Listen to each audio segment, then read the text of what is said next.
Steph, on your responsibility to advise the council on transformation and the policy around that, especially I want to zoom into the racial equality. When you advise the council, how do you describe which race groups falls under African?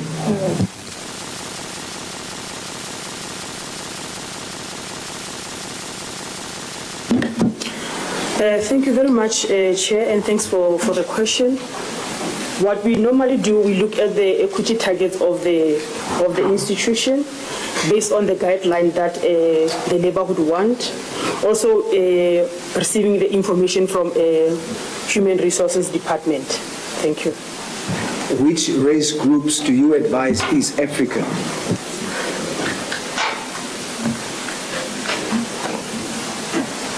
Thank you very much, Chair. When we look at the African race, we look at South Africans, black South Africans. Thank you.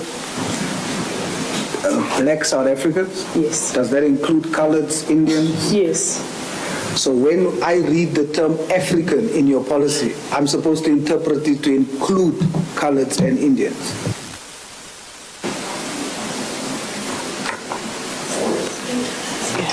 Can I respond, please? I think it's only a misunderstanding. We are using the categories as prescribed by the Department of Labor. African is only black. Black Africans, South African citizens. Black includes colored, Indian, and African. African is only black South Africans. So it's only a misunderstanding. Put another way, in terms of policy of this institution, coloreds and Indians are not considered African.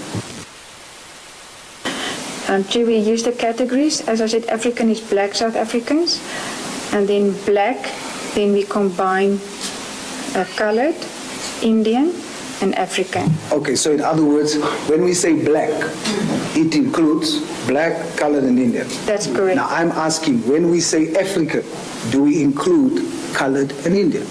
No, Chair. So coloreds and Indian are not considered African. All right. I see that there is investigation. Out of the 415,885 applications that was made, how many colored and Indians applied? And the reason why I'm asking for how many applied is because I saw how many was accepted.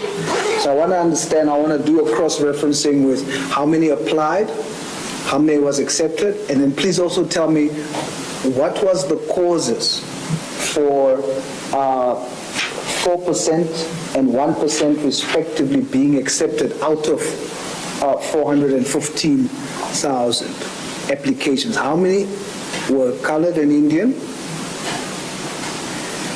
And out of the total applications, how many of them were colored and Indian?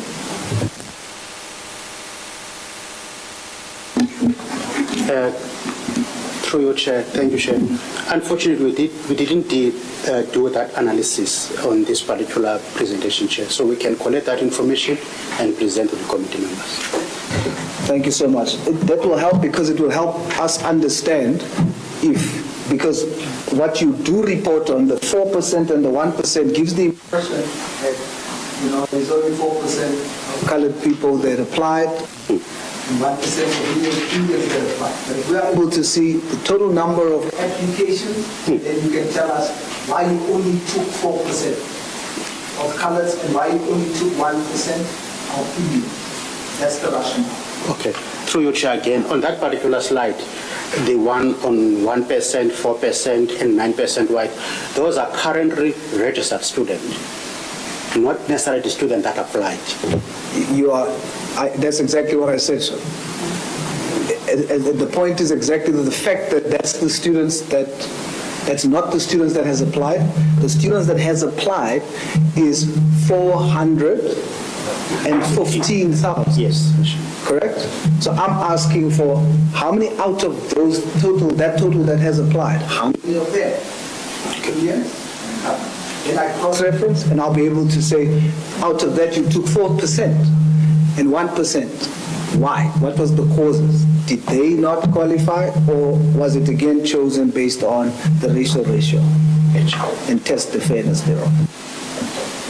When you see 3,493 total staff, 36 out of 3,493 is Indian, 301 is colored.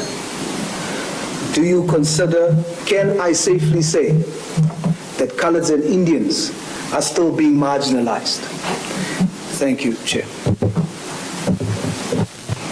Can I answer? I think what we can agree on is that transformation is an ongoing process and that we still have to improve a lot. And you're 100% correct if you look at certain race groups and even based on race, even on disabilities, that we still have to make lots of progress. And what Jeanette from the IF also indicated is that when we advertise a position, we will also prioritize and give preference to certain groups, but it is at this stage still a challenge to find suitable candidates for certain positions, but we are working on that and we can still make lots of progress in that regard. Thank you. Sorry, Chair. Please, just on that, just for the record, I would want to disagree, because if you say that you are struggling to find suitable candidates, the impression you are giving is that the reason why those numbers are like that, because you can't find suitable Indian and colored people for these posts. I would like to state for the record that that should not be the case. That's not the impression we should give. Let's take accountability, let's take responsibility and say, this is not enough, we must do more, and we are going to intentionally do more. There is a large pool of colored and Indian professionals that can play a role in our institutions of higher learning. Noted. Thank you, Chair. I must say it right here, that if that is the case, then I have more work in my hands to do to drive transformation. That would be the commitment I give you. And the same applies to BC. That's the commitment we give you.